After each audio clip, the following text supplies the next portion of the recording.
out-of-body experience. Welcome to the Brothers of Wrestling podcast. Welcome back to the Brothers of Wrestling podcast with your host Logan and Hayden.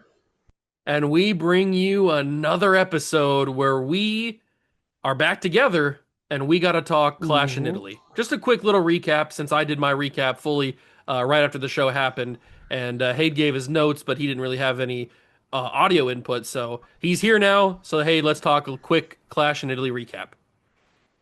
Yeah, I just wanted to go over a few things. Like you said with the notes, I listened to the show. You were pretty much spot on with everything. The other things I really felt like I kind of didn't like the Oba loss, but you gotta do what you gotta do. I get he's gonna lose eventually, so if you're gonna lose to someone, I guess Brock's a good person to lose to. It just sucks to feel. And I'm glad because after those first three F5s, I'm thinking Kofi. Yeah, I got a little worried. But luckily, it worked out. He showed his strength. I'm hoping they maybe take this third match, if they ever do it, to a last man standing, because I thought they set that up perfectly for that. They're gonna do it because Oba's on Raw said they're 1-1. So. Yeah, and that's what Brock was saying, even though it didn't make any sense. 1 + 1. Yeah, okay, I don't Brock, know what he was saying. That's not what you're trying to say there, but okay, buddy. 1 + 1. He's got Steiner man out there. So that was good. The women's matches were good. My favorite match of the night was Becky Soul. I liked all their transitions they're doing. Soul's, she's good, but she's young and she's sloppy. So hopefully, she wasn't like that in NXT. She didn't really botch much in NXT.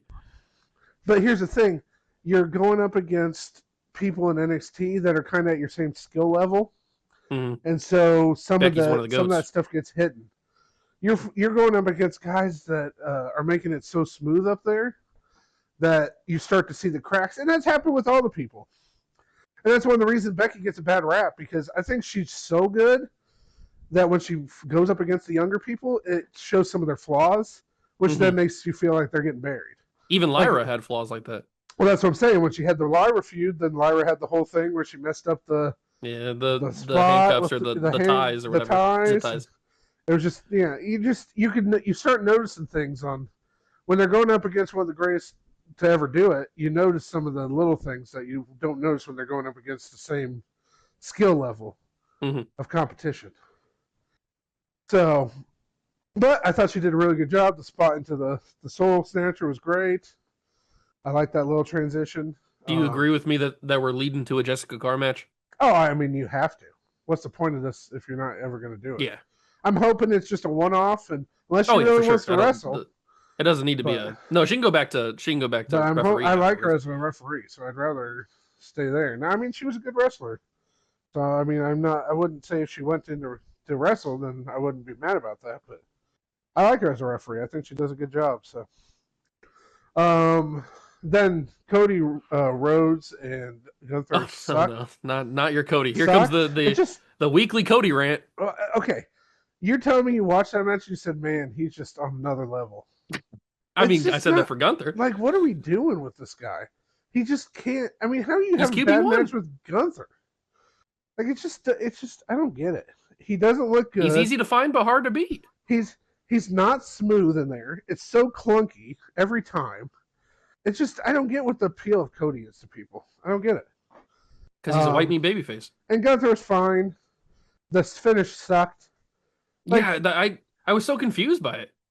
I think, I'm assuming it was purposely done to keep them both looking good.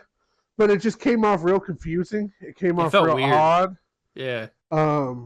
They addressed it, but it was kind of weirdly addressed. Like, Gunther didn't, flip out on the ref after, like you would think he would have done. He was kind of yelling at him a little bit, but... It just seemed off to me. It just seemed weird. Very weird finish. And like I said, it just seemed like I'm super pumped for this card. I thought it was one of the best cards on paper that they've had in a while. And then you watch that match to start out, and it basically made me like, well, this card sucks now. And then you had Tribal Combat, which, great match. Those guys, they work good together. I love Jacob getting hit with all those different things, and and still smash coming his up hand strong. I love the spot where he goes after the hand. That's such a little thing you don't think about in those kind of matches. You did say in your notes that it never got out of first gear. Yeah, it just seemed like it just kept plodding along. Like, if I'm watching a match, I want it to, you start out and it's building the entire time. You're building up, and then you hit the crescendo of the match, and then that's where it kind of boom, boom, boom, and then we get a finish. But you got to be careful with Roman matches. Tribal Chief Roman kind of does that, where he stays in one gear the whole time. He's very plodding. He wrestles so slow because he loves to talk to the trash to the camera, which is fine. But then it makes the finish sometimes feel like a little underwhelming. And I just felt like they could have hit another level in that match. It doesn't even have to be like a long time into the match. Like, give me 5 minutes at the end where they just start really going at it. But so how did you feel about Solo Sikoa showing up at the very end? Yeah, it seems like they're going to end up doing some kind of huge bloodline storyline. If I'm passing the pen, if I'm talking about what this bloodline story is leading to, is I think Roman's going to get the entire family together this year, and under their own volition or not, he's going to build the family up, everyone who's in WWE, and then we end it with The Rock coming to take it over. Whoa! And tribal combat at WrestleMania, Rock, Roman. I thought you were going to say he fights LA Knight because LA Knight's become paranoid about the bloodline again. No. LA Knight's unfortunately probably going to get fired here soon. Fired? Oh, yeah. He was just on CVV. That's what I'm saying. He didn't have anything nice to say. So I can see him getting released soon. That's crazy. One of their most popular guys just getting cut. They don't know how to use him.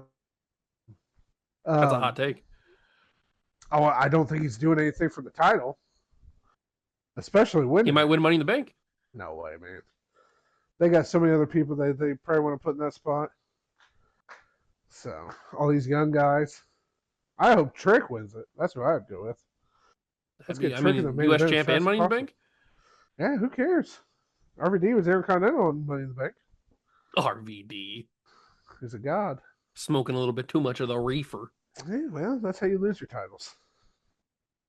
So, but the card was fine.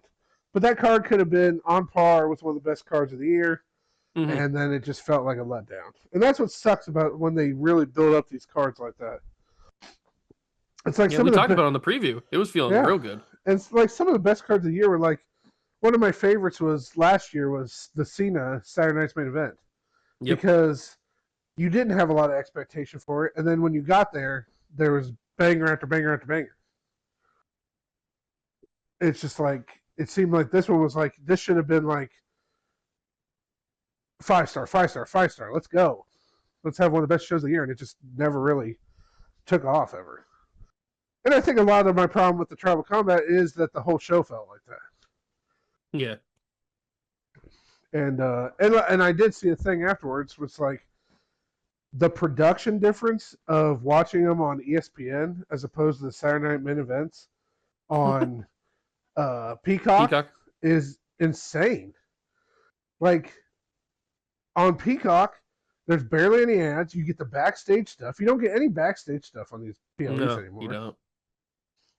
You don't get any added. It's just match commercials. Match commercials. Match commercials.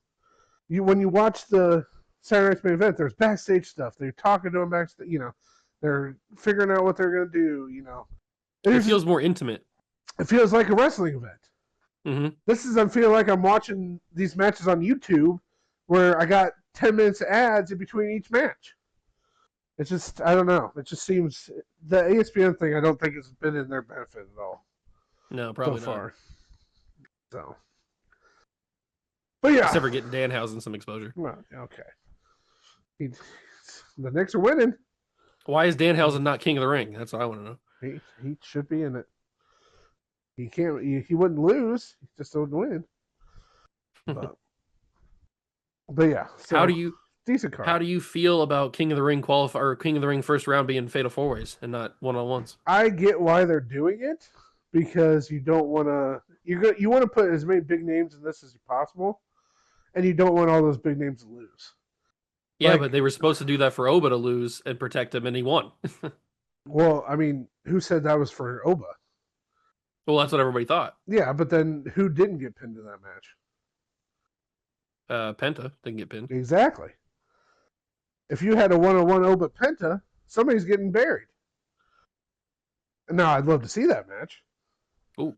But I'm just saying, they're doing this to protect the people they want to protect. Who took the pin? Who did Oba pin? Oh, he pinned Solo. Solo. Exactly. Poor Solo. I love Solo, man. Why does he always get the brunt? Exactly. You're going to pin the guy you don't care about. Solo's so good.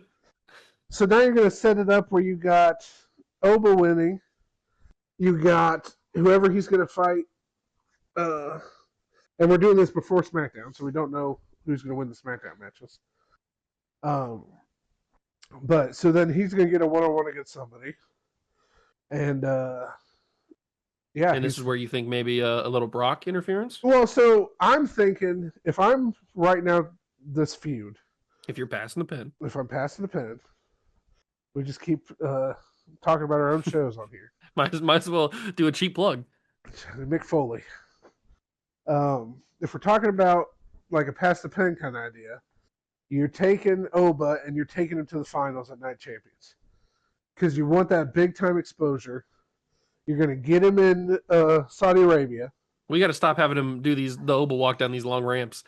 You get him in Saudi. I know, right? He gets tired. You get him in Saudi Arabia, where WrestleMania is going to be next year. So you're exposing him to this crowd for the first time, and you put him up against a legend, an icon, Finn Balor, and Seth freaking Rollins, the greatest professional wrestler ever. Oh, jeez. No, just kidding. But he's making my top 5. This guy's a god. I just read a thing about how much he hated the WrestleMania main event between Roman and Punk because he hates both those guys so much. This dude is and Rollins. He's really climbing up your ladder right now. Anyway, so you put him in there. You get Rollins versus Oba, dream match. Okay, and that's when you bring the Beast back. Takes out Oba, Rollins, because Rollins is a tweener anyway.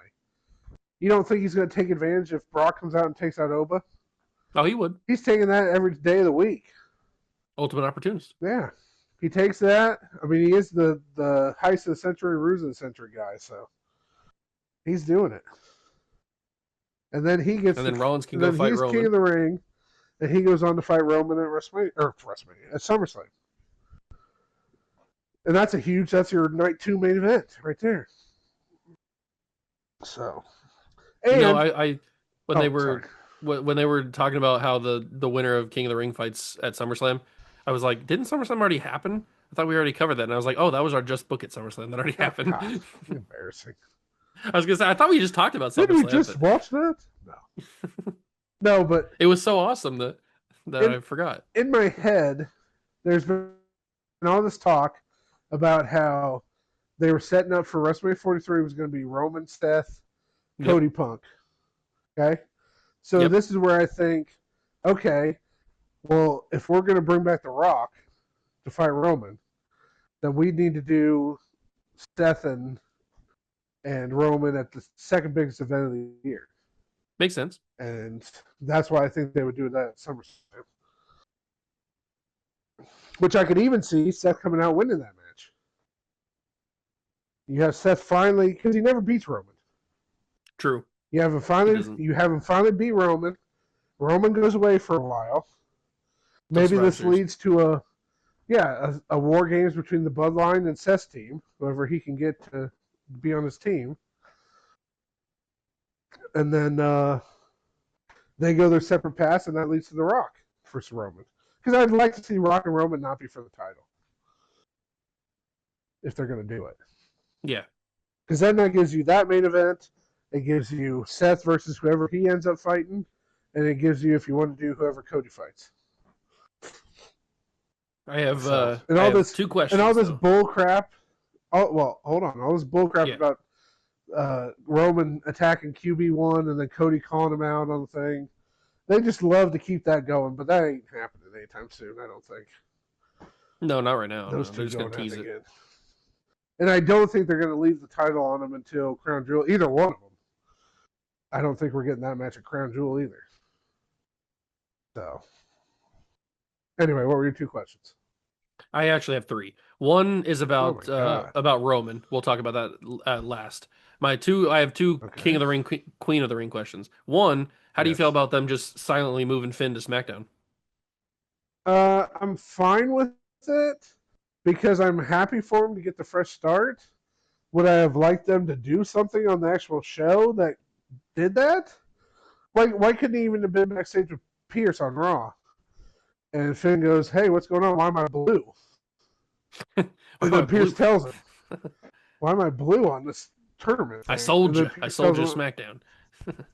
Well, you're going to SmackDown. I'm sorry. I wanted to give you a fresh start, blah, blah, blah, whatever they end up saying. Yeah, that would have been simple. It just seems they did talk about it, I heard, on the international feed. Oh. They mentioned it. Man, the international, they don't even get like the commercials we get. They get better stuff. I know. They get the crowd, like what happens during the breaks. Yeah, well, like Kathy Kelly in the crowd interviewing the wrestlers. Yeah. So, but whatever. Yeah, I mean, I'm just happy that it gives him a fresh start. Because he really. You don't feel weird that they just completely threw away the little rivalry with Dom and JD? No, I mean, they ended it. He kept that match beating up JD. Yeah. I mean, it's fine. I'm not too worried about it because it wasn't doing anything for me. They had the match at Mania. That should have been the end of it, really. True. So the fact that they kept it going just told me they had nothing for Finn to do. So let him go over there, and hopefully he can find something to do. Beat Cody. Maybe he can go after Trick or something. That'd be a good match for Trick. So, my Queen of the Ring question is, who do you predict is going to win? Yeah, see, like that one, I don't know. I think it makes the most sense to go EO after Liv. But, and by the way, putting Liv in this tournament is the most embarrassing thing I've ever seen. They don't have a plan for it. They tried to explain it off on the she's trying. She's doing her best. She's trying. But it still makes no sense. Like, she's like, I won all the titles. Like, okay, but you've done nothing. You've done literally nothing. Like, they did have that tease with her and Rhea. Well, and then they had the Roxanne thing where Roxanne has been kind of like being angry with her. Yeah, and Liv did. She did go in and basically tear down Roxanne for losing. But why can't we just why even if we don't have a plan, why can't we just have her wrestle? I don't get that strategy. Tell me if you don't have a plan, then just don't use them. Like, I don't understand the thought process. Like, if you don't have a plan for her, have one of the younger girls come up, challenge her, and then on Raw they have a title match, just like what they did with Becky and Soul. Mm-hmm. They could have had any. There's so many young women on that roster. Now Raw doesn't have the roster that SmackDown does, but there's plenty of girls on there that they could. They haven't used Jordan Grace in like 3 months.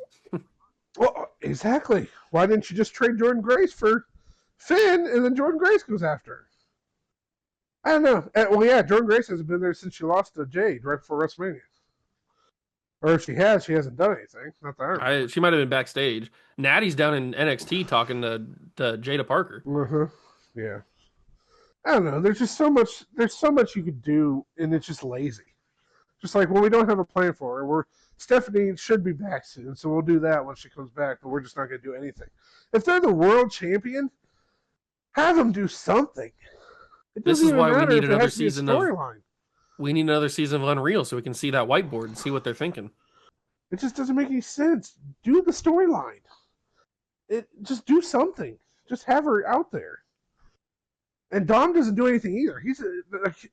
What are we doing with these guys? Well, there is a rumor out there that Liv and Dom are pretty frustrated with their direction right now. Yeah, because it makes no sense. Why isn't Dom going after? There's so many guys he could wrestle. What's Dragon Lee? Why is not Dom needs a little bit more experience? Why is he just not wrestling every week?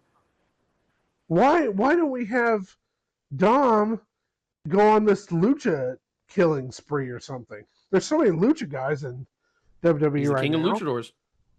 He's the AAA champion. Use it. So he's going to take out all the luchadors in WWE. He's the one true luchador. And you know who comes in to save all the luchadors? El Grande. The Englishman. El Grande. He's German. That's what I meant. You knew what I meant. Don't call me out on our show. I was in the moment. I forgot. So, speaking of Monday Night Raw, you don't even know. How did you feel?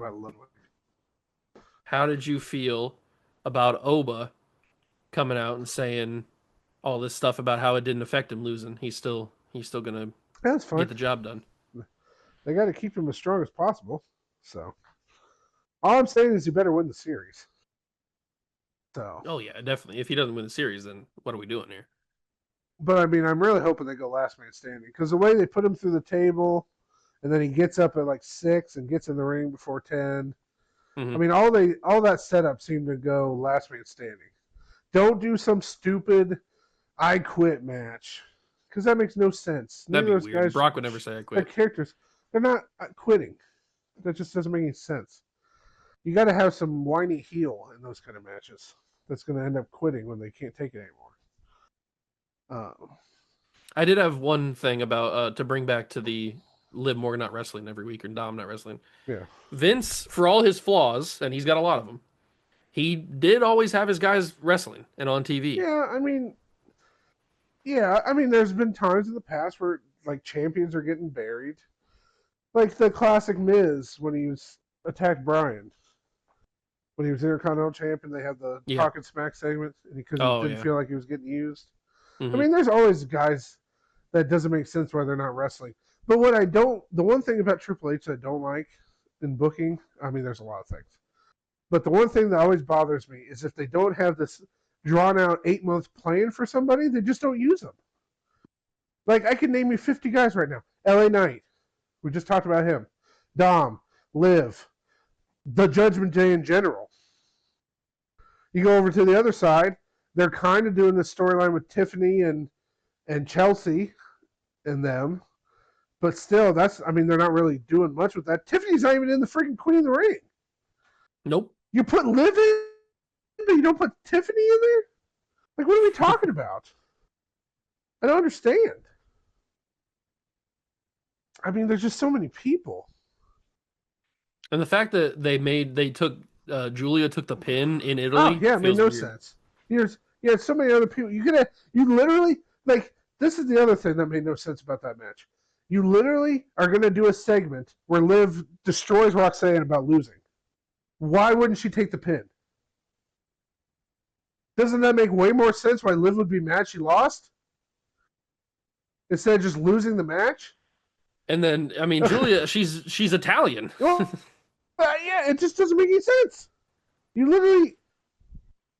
That match should have been built all around Julia trying to win. And then you still have Io win. You had the finish. You have a finish where you take out Roxanne, and then it's Io and Julia going at it, and it looks like Julia's about to win. Roxanne takes her out, and then Io takes out Roxanne to pin her. But like, why are you burying somebody that's from the area? Doesn't make any sense. When you're going to do a story later in the night about how Roxanne's upset she lost. I don't get it. They book one segment at a time. They don't book. Don't make no sense. If she's going to be so upset about losing, she should have took the pin. That would have made more sense. Yes. I don't get it. But we've kind of buried the lead on Monday Night Raw recap because the main talking point of the show, it's Acknowledgement Day. The best day of all time. Everybody loves Acknowledgement Day. So Roman and the Usos come out. Jay's he's cheesing from cheek to cheek. He's grinning. He's happy because he's finally got somebody else that's taking the brunt of the punishment, not him. Yeah. And Roman comes out. He has like 5 minutes where he can't even speak because the crowd's just going crazy for him. He's just on another level. Yeah. And then Jacob comes out. Jacob's got a different demeanor.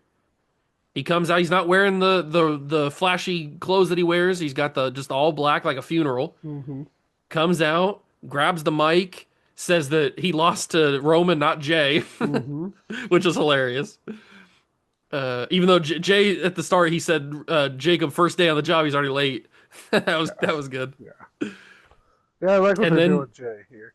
And then Roman he tells him to acknowledge him, and Jacob gets down on a knee and he acknowledges him. They had to. And Roman says he doesn't understand it right now, but he loves him. I did think that Jacob was going to attack them from behind when they went to do the ones. It kind of looked like it a little bit. Yeah, I think they're just going to play it up like he's kind of in this captive situation where he doesn't want to be there, but he's got to do it, so he's doing it. But so yeah, I mean, the whole bloodline stuff, it's always going to be good. Like, and I'm curious to see where they go with this. I don't think Roman's going to be doing much. I mean, I know he's doing a couple things this June, but I don't think he's going to be a Night Champions. So we'll just have to see where they end up going with this story after this. I can see the Usos trying to go back after the Vision to take those titles. If they're going to get them off of the Vision, get them back to the Usos. I can see maybe Fatu goes after Penta and they try to do bring all the titles to the Bloodline kind of idea. Mm-hmm. And he goes after, he's already been U.S. champ, goes after the Intercontinental champ. So I can see that'd be a good match. I'd love to see Fatu. Well, we did have a segment backstage where Roman told Jay to go win the King of the Ring so that he could bring the WWE title back. And then Jimmy was going to go with him, but Roman said not to. So how are we feeling about Big Jim not getting any of these opportunities? He's the only member of the Bloodline to not have any world title opportunities. Yeah, well, I mean, he's just not at that level. I mean, and Jay was? Why did Jay get the opportunities? Jay got the opportunity to begin with because Jimmy was hurt. That's the only reason Jay got this opportunity. If we're talking all the way back to 2020, Jimmy gets hurt at WrestleMania, doesn't he? Jimmy gets hurt right before WrestleMania. No, he gets hurt at WrestleMania. That's right. He's the one that's in because they have the triple threat tag ladder match. Yeah, which just one person from each team. Yeah, because they had the COVID problem. And so he gets hurt in that match. And then Jay goes away. Roman finally comes back. And then they do the storyline with Roman and Jay. And then Jimmy ends up coming back. I think he come back to cost in the cell. Jay?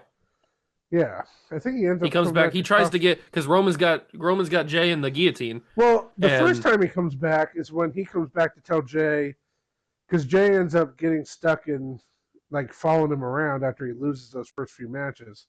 And Jimmy tells him why is he following him? And they have that whole back and forth. I forgot about that. And then it's evolved so many times throughout the years. But anyway, Jimmy's just he's just not on that level. He's not as good a wrestler. And I'm not saying I like Jay as a wrestler either. I think Jay's fine. But Jimmy's just not at that level. I can see them saying Jimmy go after the Intercontinental just like a Fatu. But Jimmy ain't going after no world title, man. All right. Every time they give him a chance, he screws it up. Disrespect on Big Jim. That match they had at WrestleMania 40 was not that great. That was their big time match, and they messed it up. So every time they give Jimmy a chance to really shine, something happens to him. So, but maybe he needs to go back down to NXT. Yeah, well, I mean, he'll be fine. He's fine. He's great as a tag team wrestler. They're one of the greatest tag teams ever. Jay ain't winning this tournament, so why don't we just take him back and let him win the titles? So, what if he does? The internet would go crazy. Yeah, it would be something. But there's too many good people in there. There's no way he's winning. Jimmy could go down to NXT and he could work with the big man. He could work with Mason Rook. He's big. He's bad. And he will body slam your dad. He tried to body slam Shawn Michaels. That's all that. He did try to body slam Shawn Michaels. And he's getting a number one contenders match against Naruko next week. Or this Tuesday, this upcoming Tuesday. Well, they just had the match for the title on this last episode. Yep. D'Angelo versus what's-his-face? The new guy. I'm still learning his name. I know. I forget now off the top of my head. But he does a weird show-off move where he puts his knee up with his arm. It was weird. So D'Angelo survives that match, and then we get the announcement that it's going to be Naroku versus Rook. And that match is probably going to be number one contender for the Great American Bash. It is. They already announced it. Yep. Okay. Did they say that for sure? I wasn't 100% sure. Yeah, whoever wins is facing Tony D at Bash. So that'd be a big time match because this Great American Bash event for them is going to be huge because they need to establish these new stars with what they lost this beginning of this year.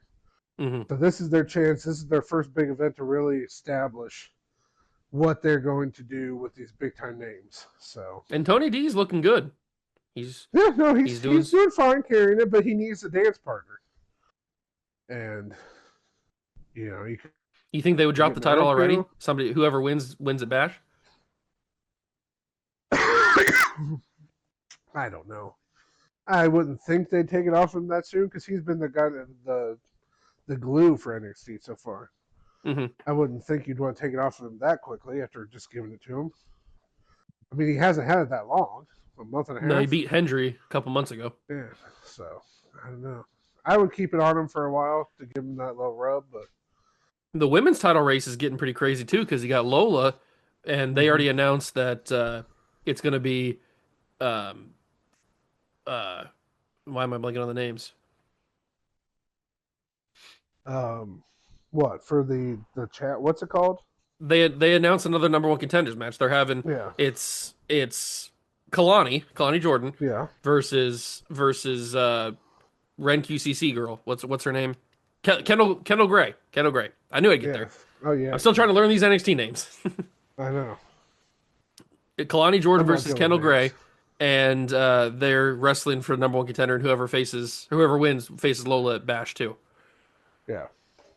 Yeah, I mean, they're going in the right direction. It's just a matter of really getting these names established at the top of the to make them more into the top of the NXT card. So yeah, we'll have to see what they do. And like I said, the Bash is going to be an important show for them to really kick things off and see.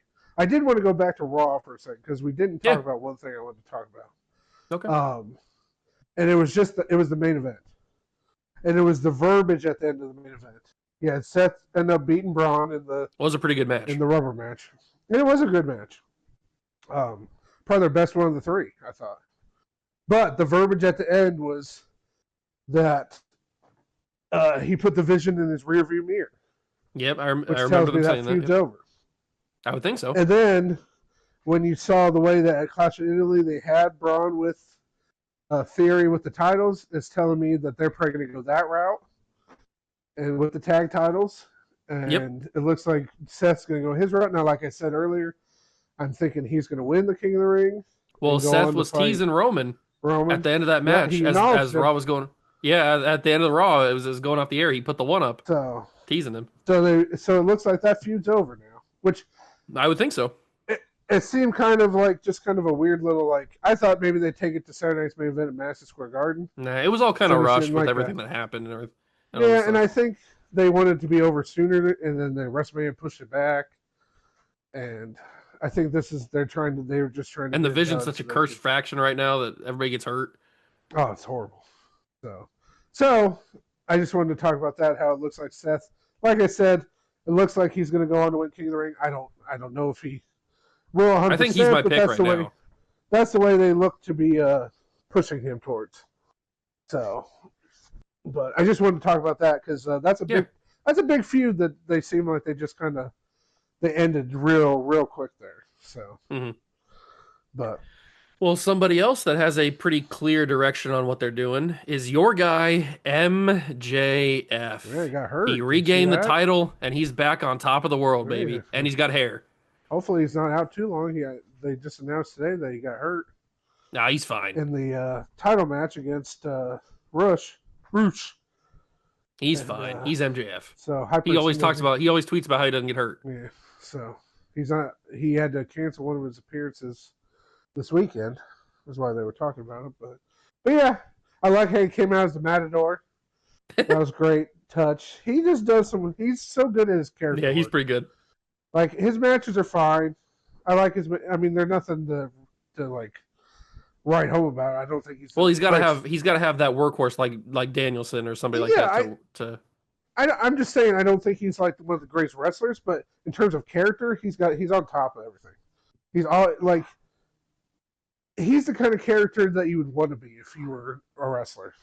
Mm-hmm. Just you can do whatever you want. You can be ridiculous, like he was with the Matador outfit, and still be taken seriously. And those are the perfect kind of wrestlers. A Kurt Angle, a Shawn Michaels. That's the kind of wrestler you want to be. He got that kangaroo dropkick thing over. Mm-hmm. Oh, and it's just like a nothing move. Yeah, it's crazy. So, but he looked good. Dynamite had some great matches. Kevin Knight's speedball is crazy. The amount of reversals because they know each other so well was just amazing. And then to have him end up joining the Don Callis family was crazy. Mm-hmm. So that looks like his new direction, which they needed a new guy because they lost whatever his name is. I never say Takeshita. Right. Takeshita. So we also had the return of the CEO. Mm-hmm.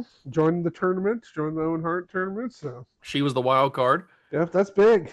That's big. They need another big name in that female division. So that's going to be a big time thing if she wins that and ends up going on to fight for the title. This might Dynamite's be finally looking her good. Dynamite's got some good stuff going on. on. Dynamite was I would say it's an A show this week. Then you had the epic promo by Mark Briscoe. That thing was sick. Goes full into like the Jay Briscoe stuff and talking about how he's been pushed down and he's been looked down upon as he's not like the top guy, as a top guy like his brother was.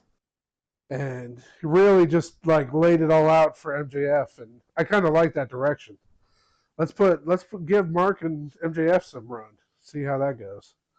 I think that would be some. He just had a crazy match against Ciampa a couple weeks ago. That was a great match. So they're really starting to, I think, push him to another level, which I love because I've always liked Mark Briscoe. He's crazy. So Jay was always the bigger star out of the group, but Mark's the workhorse, and I'm glad they're finally giving him that time to maybe get into the main event picture. And that's the one thing about AEW and Dynamite in particular that I like that they do is they really give a lot of their mid card a chance to go at the big time guys. Yeah, like the run with Darby Allin against all the guys. I mean, you're giving all those guys a world title match and putting a lot of those guys over because all those matches were good matches. That's like giving Chad Gable the world title and have him wrestle against a bunch of different people. But it's like this is the difference between AEW and WWE. Is in WWE you're not seeing Cody. Okay, Cody does it sometimes, but you're not seeing Roman go. Is Roman going against all these guys every week? No. Like, if you really want to build new stars, have Roman come out on Raw and have what's his face? Give me a name, Penta, and challenge Roman to a match tonight. It doesn't even have to be a title match, but then you're putting Penta in the ring with Roman Reigns and giving him a good match. Obviously, Roman's going to win, but if Penta builds himself up, give Javon Evans a shot at Roman. You're telling me that wouldn't build Javon Evans into a huge star? But that's what AEW does. MJF just wrestled Roosh in the main event of Dynamite for the title.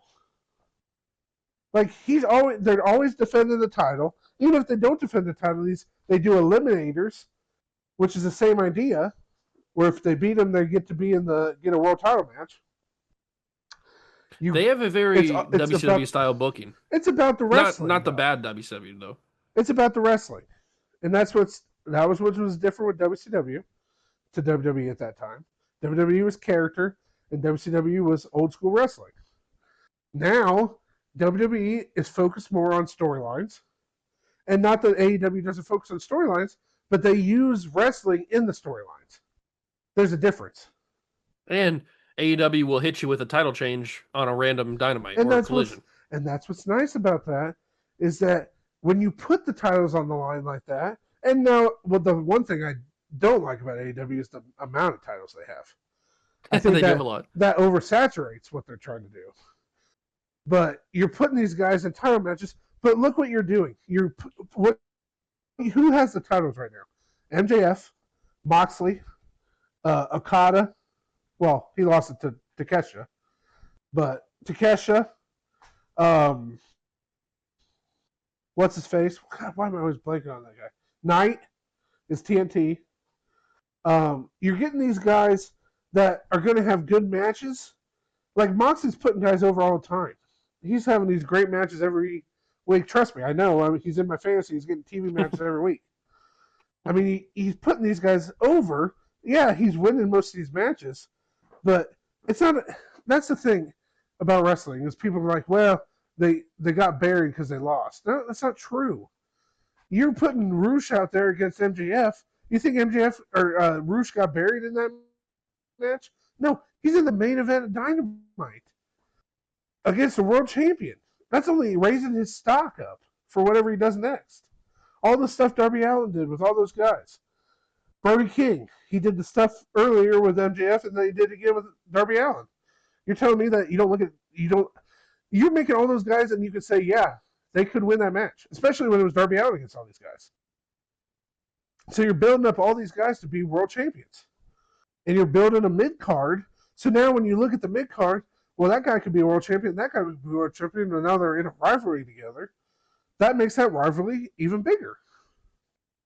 And that's what AEW does a lot better than WWE. WWE has like a tier system where it's like, these guys are your main event guys up here on tier A.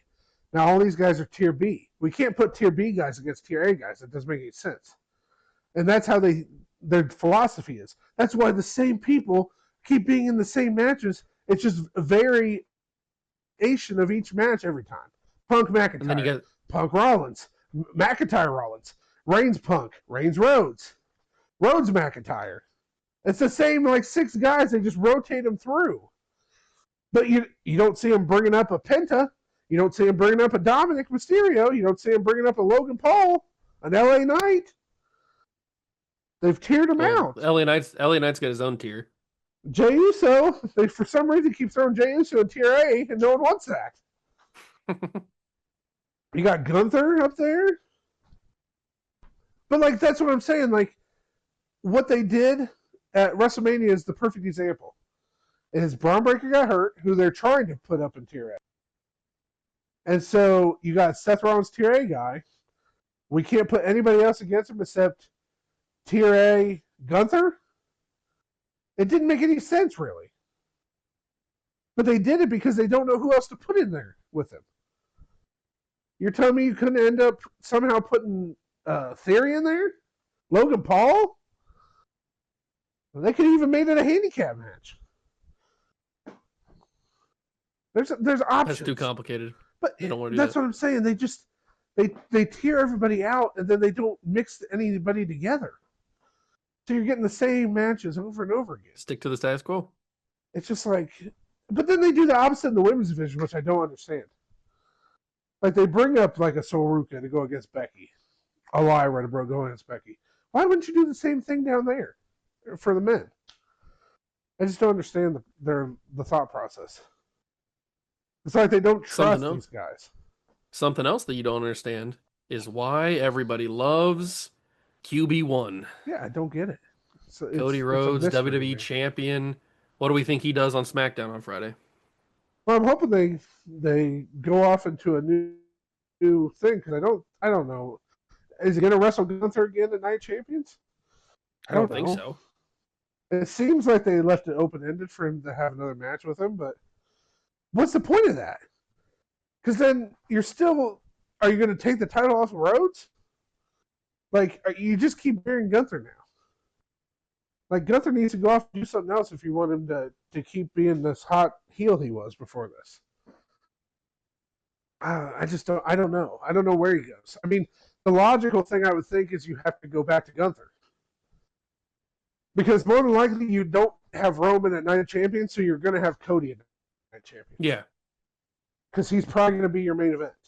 He's got to be there, yeah. Because I doubt you're going to try to go Oba, Rollins, or whatever they end up being, Queen of the Ring, as your main event. So I'd assume you want Cody to be your main event.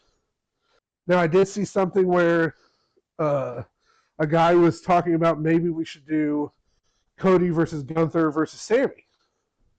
Because it's going to be in Saudi. I was going to bring up maybe they don't go Gunther, maybe they go Cody Sammy. And they could just go Cody Sammy too, but then like what do you do with Gunther? Because I don't even think he's in the King of the Ring tournament, is he? No, I don't think so. I don't think he's in there. So they just going to do nothing? Just throw him away. I can see the 3-way kind of being that, like, yeah, then Sammy bring all those storylines together. Yeah, and then you don't have to kill either one of them. Sammy takes out Gunther, and then he gets pinned by Cody, and then you survive. You move on to another pay-per-view. But yeah, that would be the logical thing for me. Was where they would go with that. So, but do you have any predictions on who's going to win the SmackDown side of the King of the Ring stuff?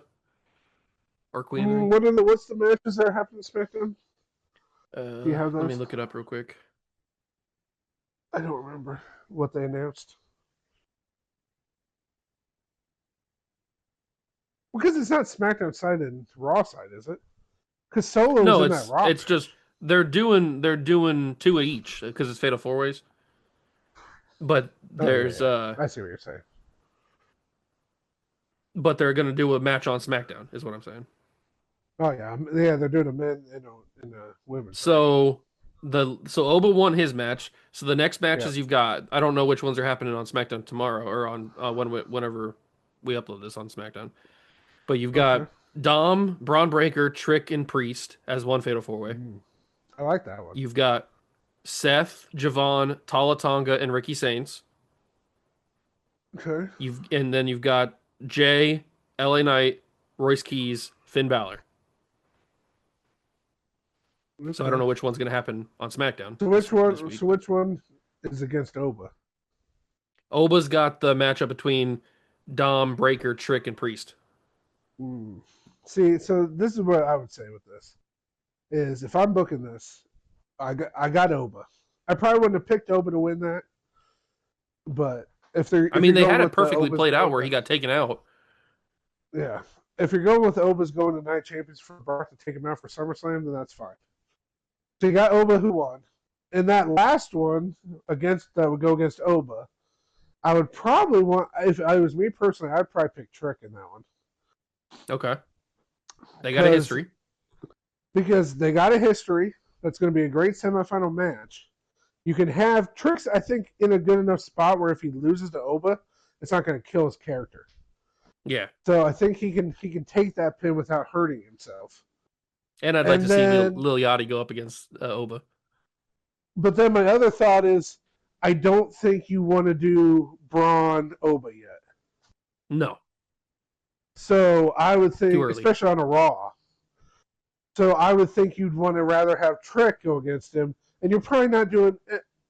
The only other guy I could see winning that is Dom. All right. But then are you going to squash Dom against Oba? No, Dom beats Oba. Stop it! What's wrong with you? He's the king of the luchadors. Don't disrespect Dom. You're gonna have to squash Dom against Oba. Which, I mean, I don't think his character would really get hurt either. But I think it would be a better match if it was Trick versus Oba. And then on the other side, that first one's obviously set up for Seth to win that. I mean, who else are you picking? Oh, for sure.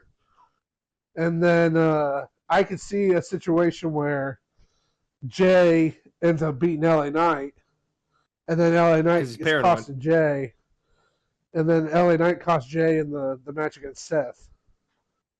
And maybe we go somewhere where LA Knight recruits a couple people to take out the Bloodline at Night Champions. I like it. If you're not having Roman, let's do a 6-man tag where LA Knight finds a couple guys. See, now you're thinking, but does that fit the 5-match criteria? Well, so you got your 2 King of the Rings, or King of the Ring and Queen of the Ring. You do a 6-man tag with the Bloodline versus LA Knight and whoever they want to put with him. And then you have Cody. So that's what, 4? And then if you end up doing Liv and Stephanie, that's 5. I don't know. I think you're thinking too logical about this. This makes way too much sense. I think that it sounds like a good card to me. It makes way too much sense. They're not going to do it. They're going to complete opposite. You open up with King of the Ring. That's how you open that show. with Seth and Oba, and Brock takes out Oba. Brock comes back. And you get the music. Brock lays him out. Seth gets the win. You move on. You go to the women's match with Liv versus Stephanie. Then you do the 6-man tag. Then you do the Queen of the Ring. And then you do Cody and whatever. So speaking of Queen of the Ring, Io won her match. She fought Roxanne, Julia, and Lash Legend. Yes. Then you've got the matchup that she would go against, which is Bayley, Raquel, JC Jane, and Kiana James. Okay. Then you've got the other side of the bracket, Liv Morgan, which nobody knows why she's in there, Becky Lynch, Bliss, and Chelsea Green. Chelsea Green. And then you got Sol Ruka, Lyra Valkyria, Charlotte Flair, and Jade. Yeah, that one's crazy. So if I'm building one, no, you do this one. You do this one. I did last. Okay. You do. I was gonna say if I had to guess, you have Io versus Bayley. See, I was going Bayley, but I honestly, I'd rather have JC. I can see it. I mean, she's a super intense heel right now. But I like. But I was just thinking the Io Bayley storyline. No, for sure. But I definitely wouldn't mind JC winning. I just don't want her to take the pin if she's not winning that match. Yeah. And then on the other side, I mean, do you have Liv win a match to make it people think, oh no, she's gonna win King of the or Queen of the Ring? I mean, maybe, but there's so many people in that match. I can see Becky winning it. What was the other one? Bliss and Chelsea. Chelsea is the one I was thinking. Because that's have Tiffany come out and help her. Well, either have Tiffany come out and do something, or have Stephanie return, take out Liv, and then Chelsea gets to pin Liv. Okay. You see what I'm saying? Yeah. And then I'd probably have either Charlotte or Lyra win that one. Well, see, my thought on that one is you're probably getting Charlotte and Jade taking each other out. Oh, right. I didn't even think about that. You're right. So you're probably getting it's probably Lyra and who's the other one? Soul. Who's the other girl? Yeah, I can see him still pushing Soul so hard, though. I mean, she just won the Intercontinental title. I didn't think she was going to get... Maybe she gets one win in the tournament. Yeah, that's what I'm saying. You get the one win, you're going to go up against Chelsea Green. You got Chelsea, yeah. And then you get Soul Chelsea, and then that's when you do the Tiffany thing, where Tiffany costs her. Or Blake, whoever it is. And then Chelsea moves on to the final against Io. And then you got Chelsea Io in the finals. And you have it where, maybe Tiffany and Blake come out to try to help her, but Io survives and ends up winning, beating the odds. So. It could work. I wouldn't mind having Chelsea get put into a main event match at a PLE. She's a B+. They just don't. She's a B+ player. No, she's not. She's so good. They just don't give her the credit. What's his face said on Unreal? Well, he's dumb. I forget what his name is. You're stupid, Pritchard. Michael. No, it was Bruce Pritchard. I think said it. It was PS. Oh, was it PS? Yes. I don't know. They're both stupid. I can't remember who said what. Well, yeah, we know that. They're both idiots. They're old idiots. So that's what I would do. Then you get Io against Chelsea, and she's got to go against the odds. Beats the odds. Mm-hmm. Then she gets her match against Liv at SummerSlam. Although I wouldn't mind her having to face Rhea. That'd be kind of cool. Yeah, but are you really want to do that now? SummerSlam, Rhea, Io. Rhea's never beaten Io clean. Maybe, but they're both faces. Are you going to turn one of them heel, or are you just going face? No, I think it could be. I could think it would work face. Do you turn them afterwards if Io loses finally to Rhea? I don't like Io as a heel as much though. I think Io works so much better as a face. She's more adorable as a face. Okay. What a word. She's got the finger point with the head thing. Yeah, Damage Control is fun, but I like her better as a face. I don't take Io seriously as she's got her face isn't mean. Like she doesn't have a mean face. Yeah. She is in love with Evil though. True. She is. She married him. Oh, marrying Evil. So somebody that's not marrying Evil is El Grande Americano. Yeah, we gotta talk about this. We gotta talk about Noches this last week. De los Grandes. Yep. It was revealed. They review it. it was revealed that Chad Gable was under the mask. I didn't see it coming. Chad Gable was under the mask of OG Americana. His whole family standing in the ring before he takes the mask off, and we didn't see it coming. But we that's what I love about even the whole point of a luchador mask versus mask match is not about who's under the mask. No. That's what's different about a luchador mask versus mask match. It's about them losing all their dignity of being that character. It's not about who the person is, because when you lose a match like that and you take the mask off, you don't know who that person is. Yeah, because you've never seen him before. So that's not what the point of those mask versus mask matches is. It's about the emotion of them losing that character that they've been either their whole career or whatever, how long it's been. Yeah, the mask is more than just a mask to them. It's their entire personality. And so it's just now, before we get into it, I want to talk about first the Phoenix Laredo Kid. Amazing, great match. War Raiders, I'm happy for them that they're getting a chance to do something. I love that Psycho Clown and Pagano are going at it now. Yeah, a little tension. Those are two of those founding big time names before WWE took over that I'm glad they're still getting big time play down there. And now, so then we get to match versus match. The build to this was amazing. I'm glad, one, that they didn't do it at WrestleMania, because it would not have the same flair. It wouldn't have worked at all. It would have been buried horribly at Mania. The video package was amazing. They did the Undertaker Shawn, like walked out in the white and the black. They did. The entrances were amazing. Everything about the presentation was amazing. The match was amazing. They put on one of the best matches ever. Like, they've been I've been listening to Busted Open. I've been listening to Sam. Everybody's talking about how this could be the perfect match. And I don't know if I'd go perfect. I probably have to watch it again to decide if I really would say I'm going to give it a perfect 10 rating. But they were all talking about how this is a match you show people about what wrestling really is. And I'm happy for these guys. These are two guys that were getting buried relentlessly. More than buried. And then talk about the fact that you're given a gimmick that was a joke. This is a joke gimmick. It was the original El Grande gimmick. If you go back and remember what happened was Dom gets Chad in touch with the guy, whoever it was that gave him the mask.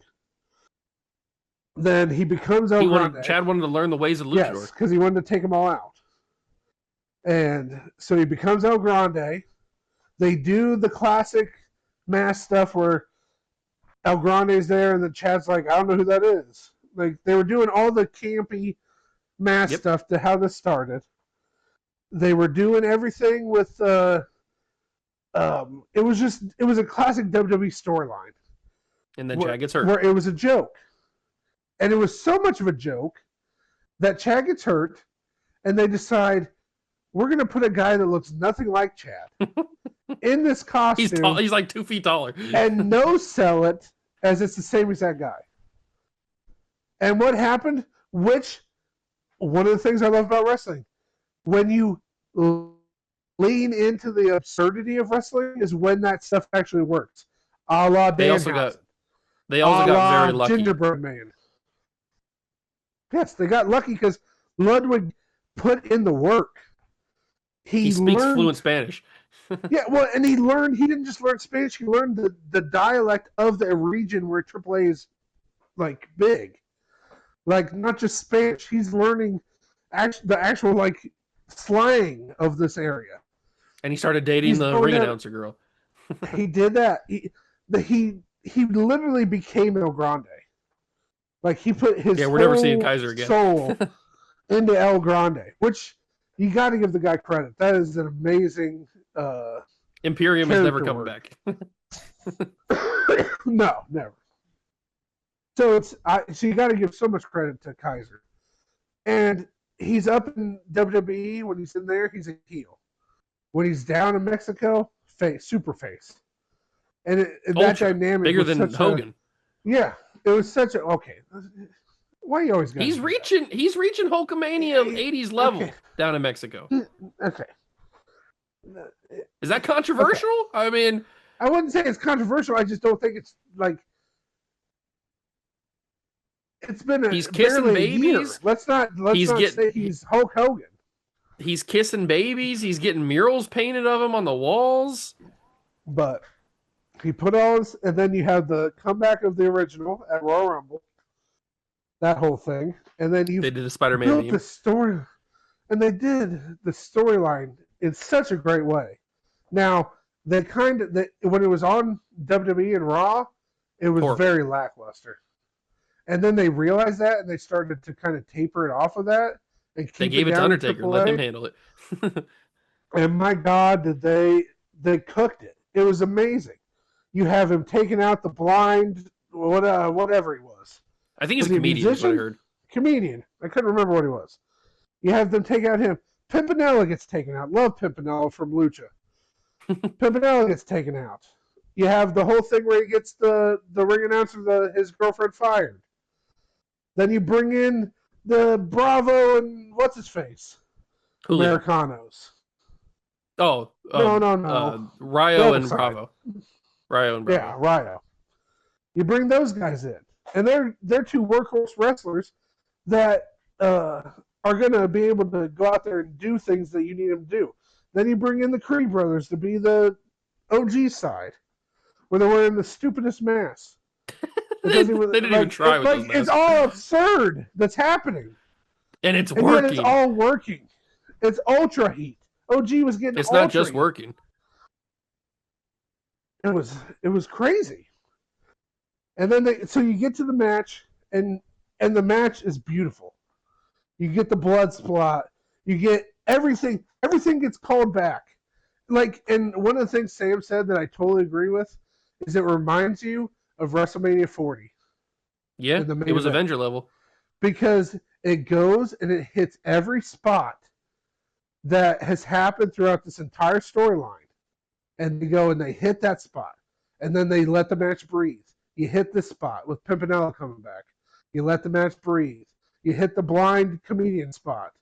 You have the girlfriend end up in the crowd with a ticket to distract him. Like Solo Sikoa. I bought this ticket. You get that spot. You have so many good spots in there. Then you get where he gets locked in the ankle lock. And he finally is making the comeback. And then his leg gives out. And you're like, oh, it's over. And then he finally gets the will. He comes back, hits, you get, OG gets, like I said, with the blood. And then you hit him with the headbutt. And then you get the pin. And that place erupted. Yeah, that place was loud. Oh, that crowd made that match too. That helps. That's why I said, you do that match at WrestleMania, it's nowhere near what this match was there. And also, I love that they didn't do it at Triple Mania. Because Triple Mania, you're going to have make your own card for it.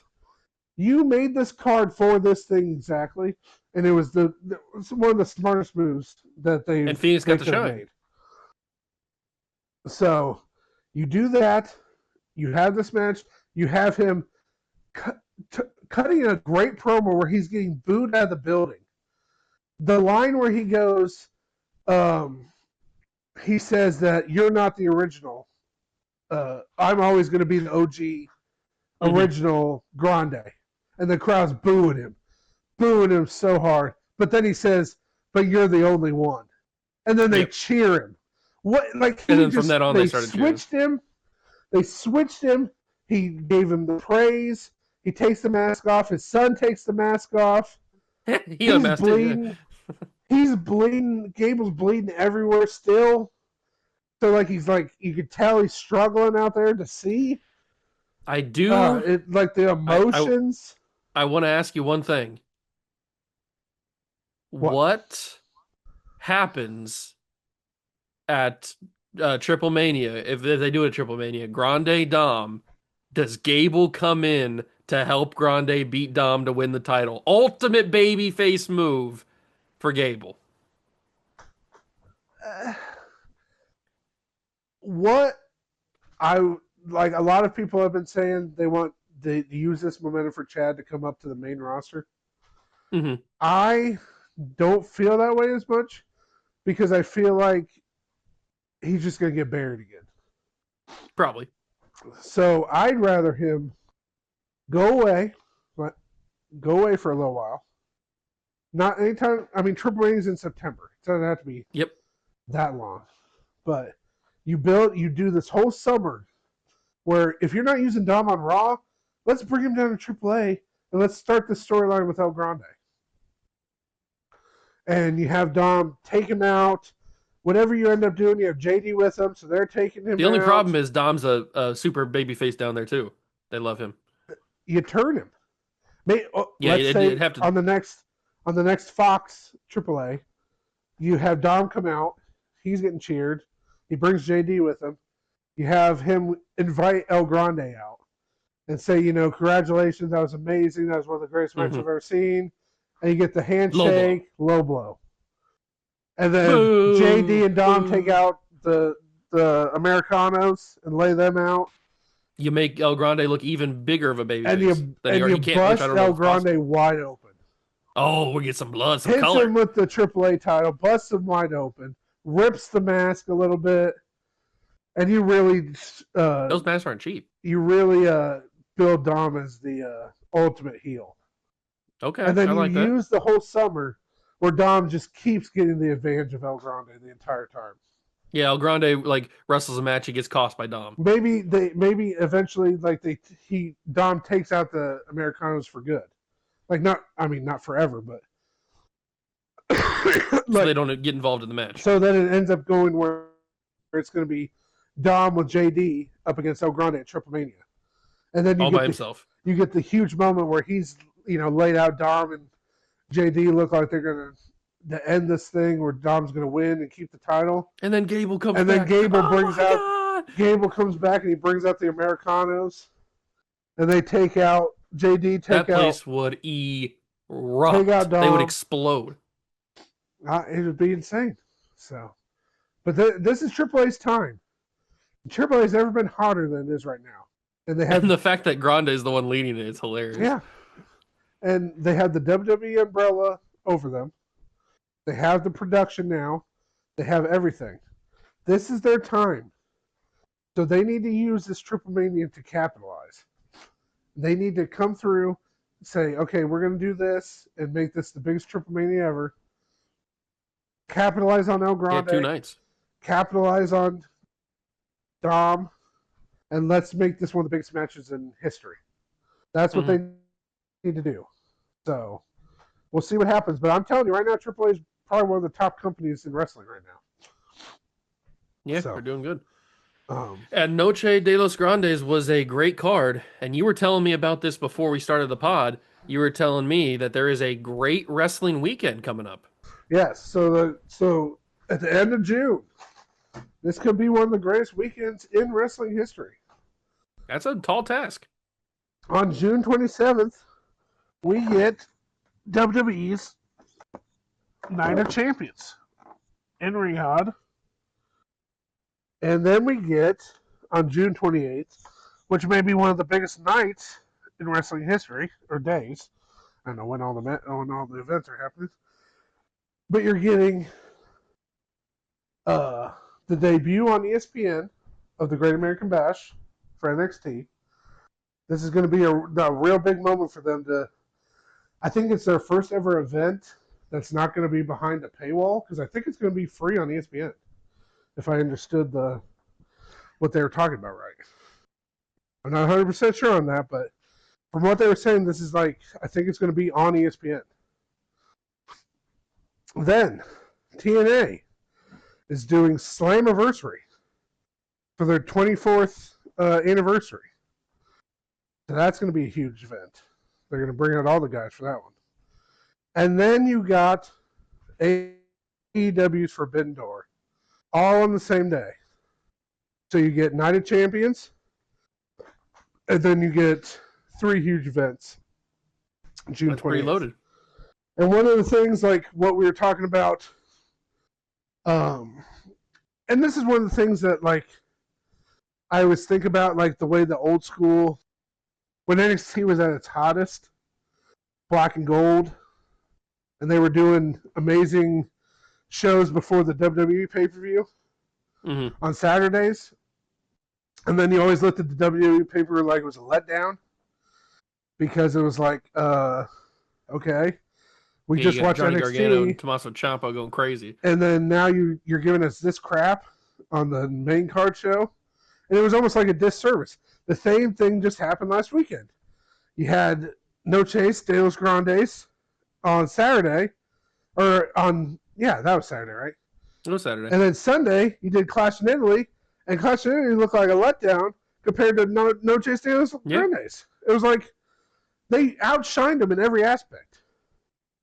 So you're doing yourself a disservice. So, be it good or bad, all four of those shows are going to be compared to each other because they're all in the same weekend. So, hopefully, this is going to up the game of all these companies to put on the best show possible. Okay, well, all right, let's not get crazy here. Don't start with the TNA. Still talking.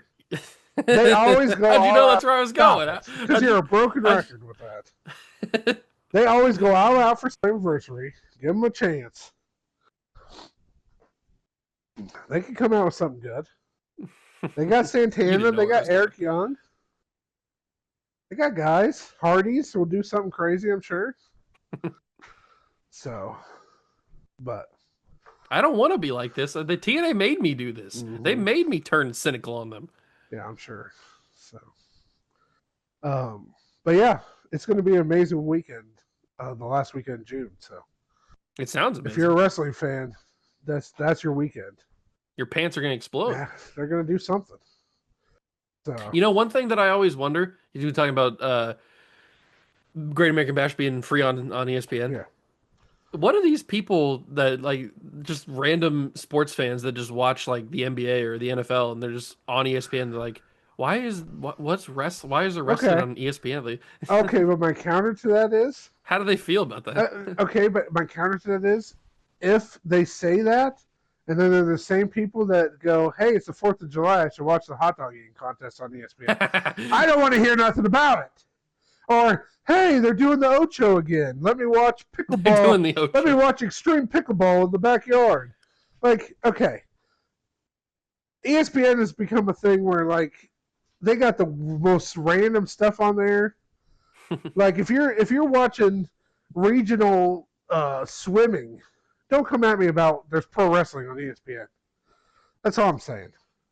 Well, you know how people feel about wrestling and stuff. It's the long. Don't start with me. Long argument.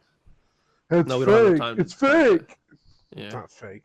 Scripted, people.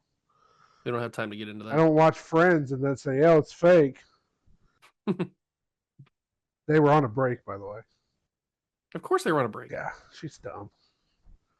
Talk about another character that just annoys me. No, let's not get into Rachel. That She's the Cody Rhodes of. She should have stayed Friends. on the plane. She's the Cody Rhodes of Friends. There'll be like 2 people to get this reference. Although, yeah, but those 2 people. Is it us? Oh. Okay. I just think it's funny that there's this random guy who's just drinking like 3 Bud Lights. He's watching ESPN, and all of a sudden, the Great American Bash comes on. No, the best part would be like he's watching like some sporting event before it, and then he like fell asleep. He wakes up and it's like Mason Rook jumping off the top rope, and he's like, "What is happening?" It's like this 300-pound guy doing a moonsault off the top rope. What just happened? That would be pretty good. Classic. Well, that was a good episode, a good talking. We had to cover a lot of stuff. Yeah, I feel like we covered a good amount of stuff. We did a good job. Yep. You got your feelings out about Cody. Yep, hate him. We hope you all enjoyed. If you did, make sure to leave a like, leave a comment, follow us on YouTube, subscribe to us on YouTube, follow us on Spotify as well. Follow us on Twitter, Facebook, TikTok, all kinds of stuff, and we will catch you in the next one. Peace.